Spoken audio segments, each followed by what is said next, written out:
So for my video, I will be showing you photos of stuff I have around my classroom and how the three topics I will be talking about have been present in my classroom and how I think they're an integral part of the education system. So I'll just be talking over the pictures. So the first point I would like to talk about is social emotional learning and self-regulation. I wanted to start the video with this topic because I believe social emotional learning is one of the most important concepts that students should learn in school. Social emotional learning is an integral part of the education system where it focuses on helping students acquire and use skills when managing emotions. Setting goals, creating positive relationships, understanding and showing empathy, and making responsible decisions. There are 5 competencies to social emotional learning that students will learn and develop.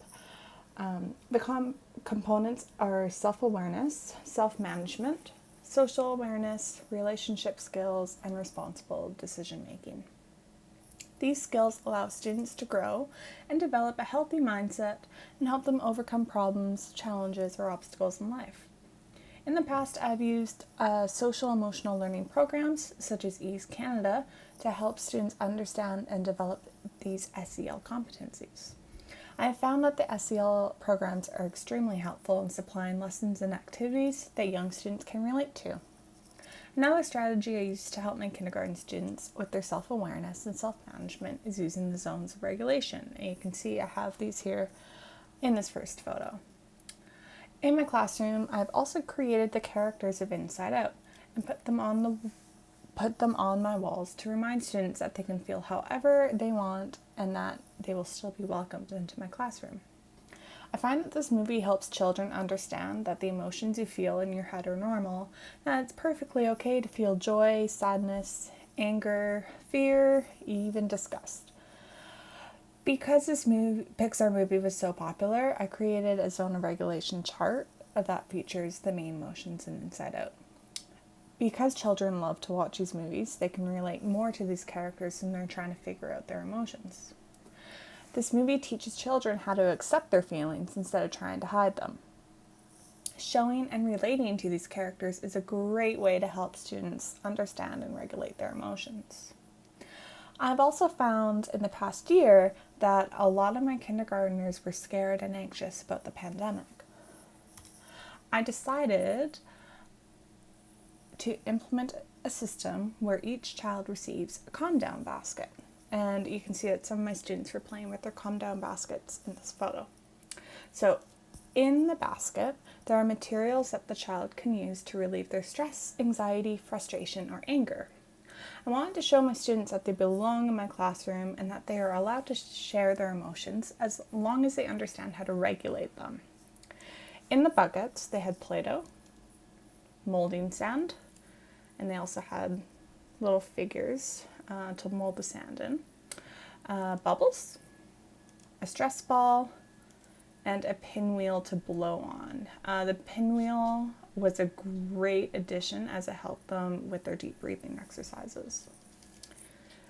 By introducing this calm down system, my students have learned how to better regulate their emotions and foster a better sense of well-being and belonging.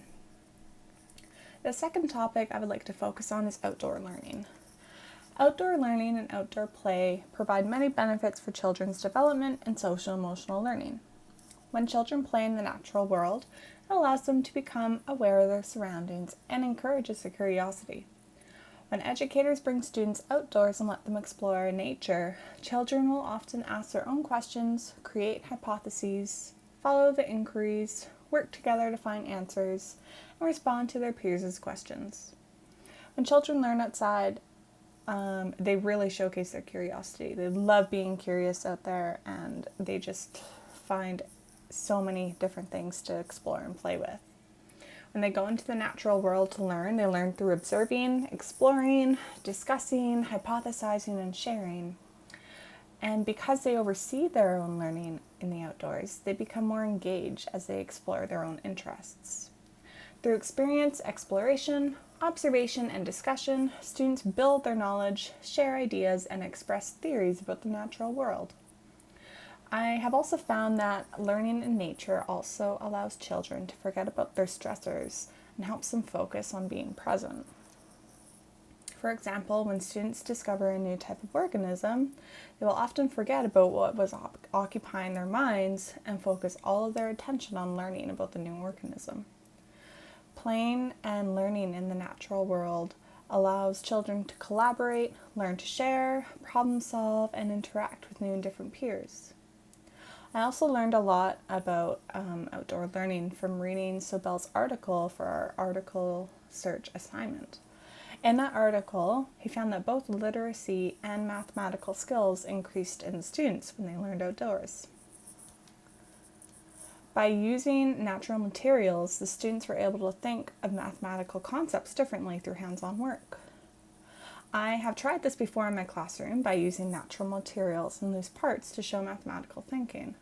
My students definitely seemed more engaged when learning in nature, and is something I really want to continue to do and look further into in the future. The last topic I would like to talk about is learning through play. Play-based learning facilitates gross and fine motor skills and concepts such as how to hold scissors, practicing balancing, and understanding motion, which is critical for proper child development.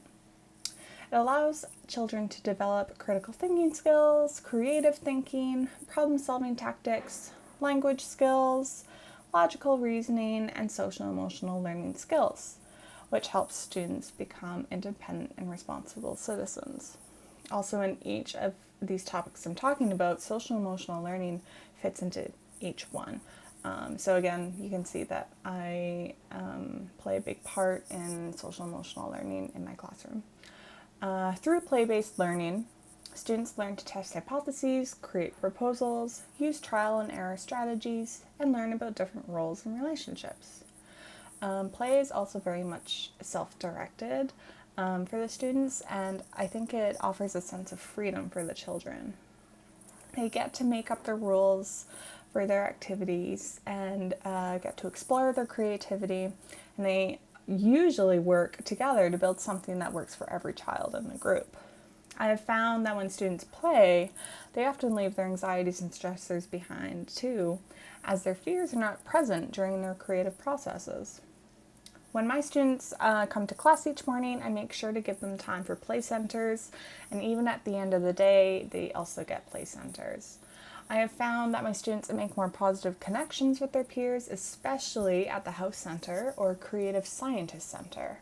So this is my Creative Scientist Center. It is basically a bin full of loose parts and some natural materials at the bottom there. So these are my students creating something out of my Creative Scientist Center. So I find that many students work together and bridge their imagination. And they love to think about making something amazing. So with my Creative Scientist Center, it is where my students can create something through loose materials and parts. I tell them that they become scientists and they have to invent something new from their imagination. And my students absolutely love it. And I just love watching their creative processes grow from it. The other center, which is the House Center, is also great for learning about roles, relationships, and how to interact with one's peers. So in my House Center, I have found my students making close connections with each other as they act out various roles and think of solutions to any made-up problems. These two girls actually created a menu after a while, and they would always love to serve food and drinks to their peers and myself, which is really great. So they incorporated literacy into it as well. So I have found that learning through play and exploration allows students to build stronger relationships, which is great. Thank you.